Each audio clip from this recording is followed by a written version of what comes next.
Welcome to my channel, where we discuss everything and all things politics, economy, and development in Nigeria and around the world. When the former governor of Anambra State and the former presidential candidate of the Labour Party in the 2023 presidential election, Peter Obi, addressed the press on the state of the nation in the new year, that address dwells solely on issues that concerns how the APC administration is running the country. He addressed several issues that are of concern to Nigerians. He talked about infrastructural development, insecurity, cost of governance, virtually every facet of governance in Nigeria. And he also provided solutions. On the case of road infrastructure, he advised the president to travel around the country using Nigerian roads so that he could feel how the roads are. He talked about the president using Nigerian hospitals to see how they are. He talked about the president not traveling so frequently as he used to because of the cost of the travel. He addressed so many issues. On the issue of tax, he talked about the need to not to push so much on taxation, because he said that the country, what should be pushed is productivity. It is when the people are productive. When they are productive, they pay the tax. How do you tax people over thousands and thousands of factories that have closed down all over the country because of the state of the nation? How do you tax? How do you expect them to generate tax? That it is when the country is productive, what should be the concern of the government is productivity and all that. And basically talked about how to reduce the cost of production, cost of governance, and urging the president to reduce the cost of governance. All these are issues that many Nigerians, that resonated with many Nigerians, most Nigerians, in fact. And then one issue came up.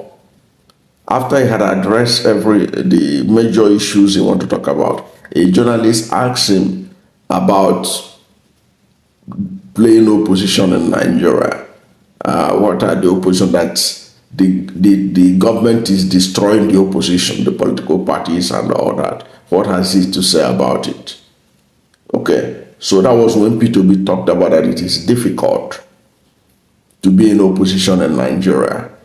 And that if you see what he has passed through, what he's passing through, himself and his family business are being targeted, yet that will not make him to give up. He talked about how when he talked to people, or the people he knows, his contemporaries, perhaps former governors and all that, or even people who are businessmen they used to relate with before, when he greet them at the airport, they don't respond. This is because they don't want to be associated with an opposition leader, so that they will not say that those people are hobnobbing with him. Those were the things that Obi said. Now, the media, of course, ran with that story, and the APC now took it up. Okay? And their publicity secretary, Felix Morka, now laughed on it and went to Arise TV and was threatening Peter Obi, telling him that he has crossed the line and that whatever he got, let him take it.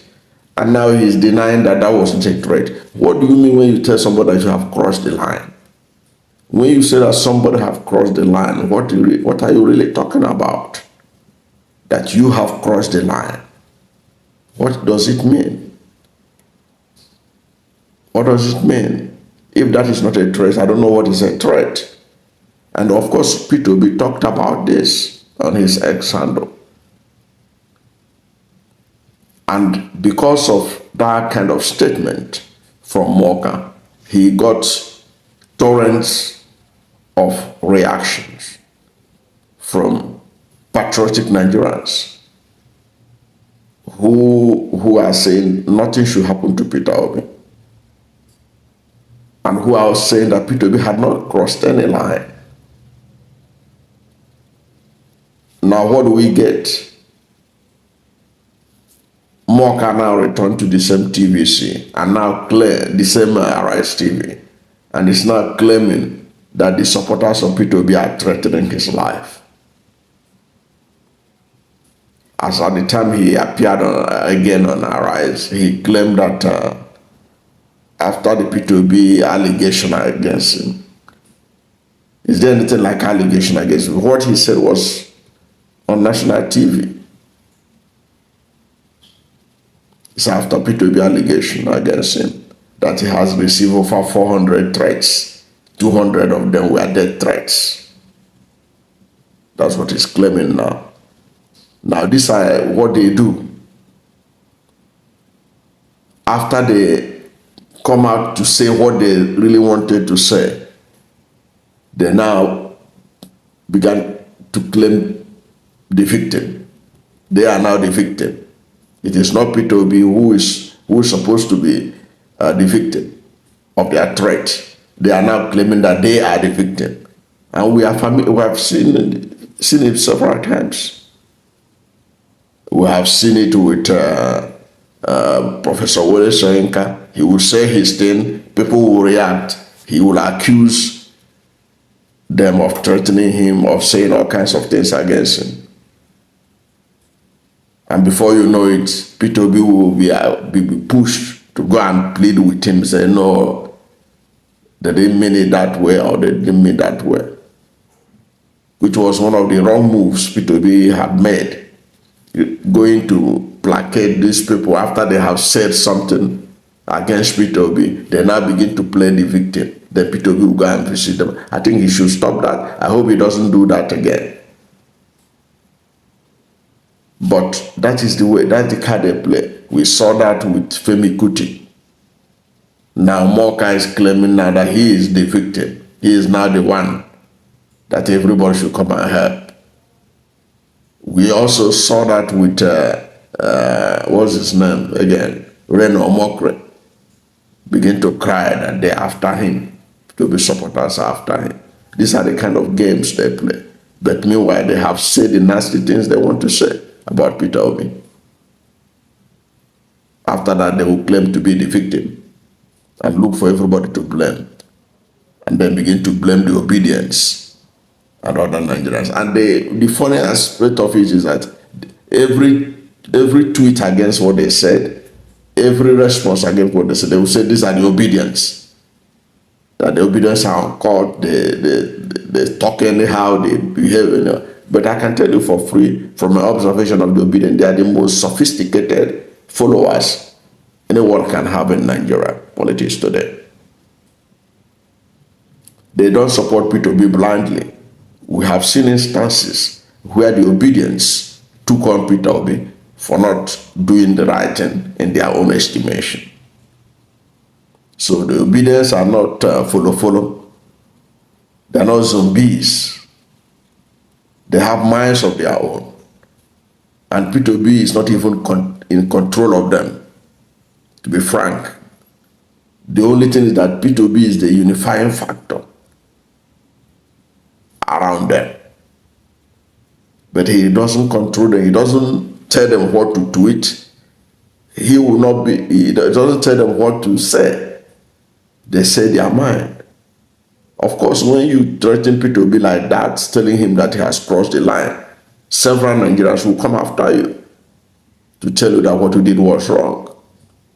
Because if they don't come like that, you think you can get away with blue murder, you can get away with anything. But now it has become subject of conversation. How tolerant is the APC as a party in government? Why are they so intolerant of Peter Obi's view when Peter Obi is the most civil of all opposition leaders this country has ever had. We know what Bola Ahmed Tinubu used to do as an opposition leader. We know what the APC chieftains used to do when they were in opposition. We know how they threatened this country, that if they don't win the 2015 election, that they will form parallel government. We know what they have done. We know how the threats they gave. We know what they did in 2012 over anti-fuel subsidy protest. Anti-fuel subsidy removal protest. We know what they can do. Yet, the opposition in Nigeria, led by Peter Obi, had been measured in their response to their incompetence in government. There are so many things that they have gotten away with because the opposition, led by Peter Obi, had been measured.